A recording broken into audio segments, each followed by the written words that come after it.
We'll guide you through how to turn off Find My iPhone when it's grayed out.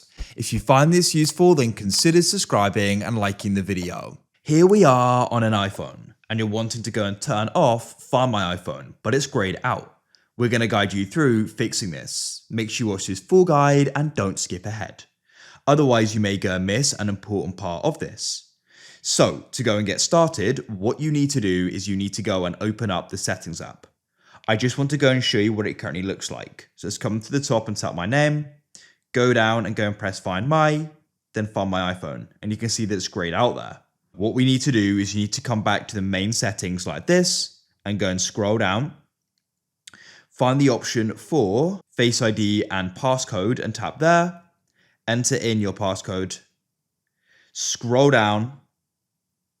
And you need to go and find the option for Stolen Device Protection and tap there.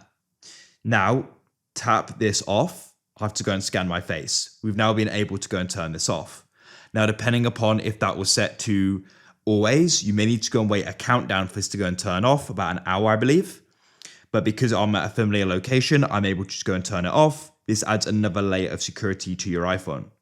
Now that that's turned off, you want to come back to the top and find your name again and tap on it to get your Apple account settings. Go down and you can go and find the option for Find My and tap there. Then you can press Find My iPhone at the top. And as you can see, it's now not grayed out. So we can go and tap on the switch and I can go and enter in my Apple account password. Press the tick in the bottom right and go and wait. And we've now gone and turned it off, as you can see.